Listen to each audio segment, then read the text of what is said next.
when I was just arrived in Taiwan with the same excitement, but at the same time, uncertainty, because we are in a different country. And for me personally, it's a 14-hour difference from home. Talking with my grandma, with my grandparents, my parents, my siblings, and when they were having breakfast, I was having dinner, and vice versa. Having to deal with this time zone was the first that struck me. Right now, this is about a roller coaster, a story of Taiwan, ups, downs, twists, and breathtaking moments. So we're about to start. The arrival, 14-hour difference. My first shock, it was living in dorms. I had to live in dorms with 4 other students, and we were all from different continents. So we were all having different ways of living, also different schedules. I remember my roommate was playing Call of Duty at 4 a.m. and every time he got killed or something, he would react. So going to bed with that in mind was a little bit hard at the beginning, but this thing helped me just being out of my comfort zone and then just trying to get out, explore, and also save. As a student, you're on a budget. You have to save and then use that money to have more experiences around Taiwan, be able to travel and explore more. So as the academic journey goes, this has been my foundation mostly for 8-9 years. Here, my bachelor's was in international business and trade, followed by 1 year studying Chinese at National Taiwan Normal University, and master's in financial technology, which was mostly information about AI and early blockchain articles, followed by present day, which is a PhD in information management. I want to emphasize is the importance of trying to set your academics first. Once you have them running, homework, everything, assignments, have a time frame to work on everything else that life has to offer in Taiwan. So use academics as a framework, which is basically the reason why we're here, but also let not that limit your lifestyle as a framework. Taiwan, given its position as the head of the supply chain in technology, it has a very interesting ecosystem.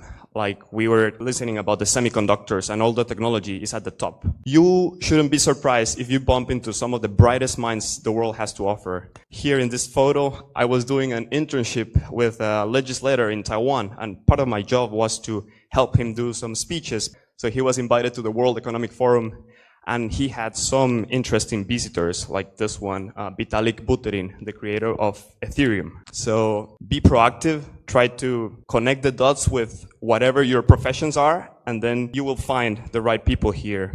I want to share more about this Pushing Limits, which is about sports. Taiwan is one of the most underrated places to practice sports. There are sports centers in every area, and they are affordable with amazing facilities such as swimming pools. In my first 3 years, I practiced football, which is like growing up in a Latin American country. We used to play that. So that was a very easy way for me to connect and get to know more people. In the next 3 years, it was 3 seasons of Dragon Boat. This one in particular was very special because it's a part of the tradition in Taiwan. You get to row in traditional boats. In a 20 people, you're racing towards catching a flag. Whoever catches it first wins. But then the boat also has drums and you need to be in rhythm. So I kind of like that idea because I was able to share with other people from other backgrounds. Sports was not theirs in particular, but we were able to do from 0 to 5th, 3rd national level within 3 months. And that was for 3 years. So that was quite rewarding. I recommend this one quite a lot.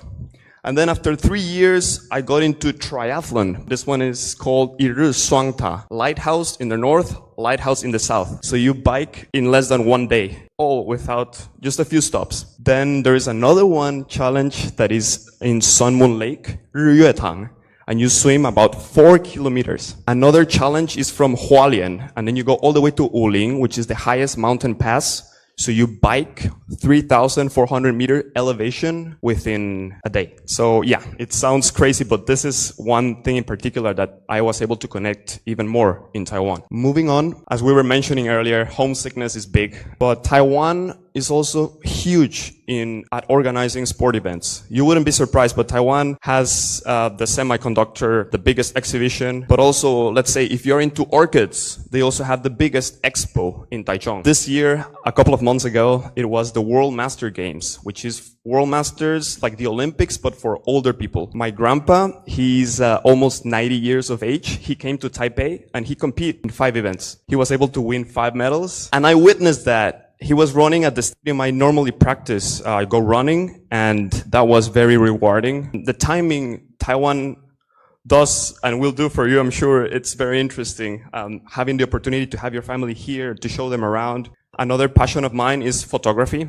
I was born in Guatemala, which is in Central America. It has amazing landscapes, cool traditional festivals and culture. So I was inspired by volcanoes. This photo here made it to the national, the first place in all of Taiwan for national photography contest. 150 photos stacked into one so that you can see the star trails and eruptions at night. This volcano in particular is around 3,900 meters. So it's the same as Yushan, the tallest mountain in Taiwan. So if you see that, on top of that, another 600 meters of lava, it's quite impressive.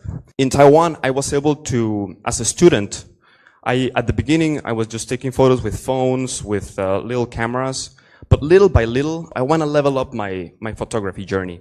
So I started reaching out to some brands, and they were able to lend me some of their equipment in exchange for some photos. We started building more relationship throughout the years, and they got me into some expeditions. I was able to go to Kashmir, Burma, Tibetan Plateau, Annapurna in Nepal, and cover some of the biggest events like the Paris Olympic Games, World National University Games in Naples and in Taipei, and be able to feature in some exhibitions like Our Second Home, Woman the Ergaja, which was by Alejandra Sanchez, which is a famous curator from Guatemala. That was an exhibition in Chiang Kai-shek Memorial Hall Gallery.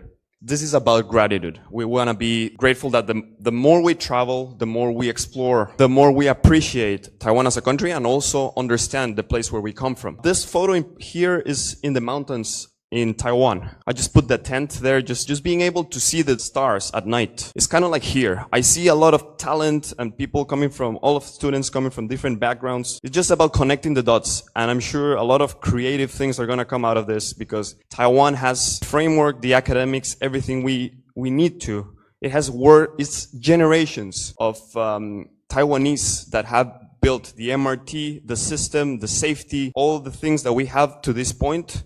It has been a lot of work, and we are taking that as a step up to catapult towards the next stage. That's why I think it's also important to give back in whatever it is that we are doing, whether it's either teaching a workshop for kids or grandparents, show them how to take photos, anything that can excite them and keep them moving forward. That's another things that we can contribute to the Taiwanese society that giving us so much here.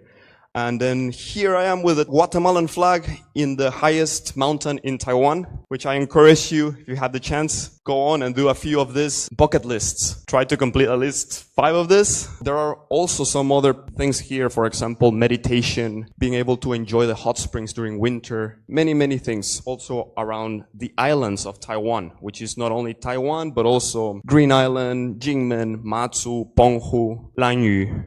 I had a struggle learning Chinese. Even though I've been here for more than 10 years, Chinese was not easy for me. And even though I had photography and sports to practice more with locals, I think the one that can't go wrong is food.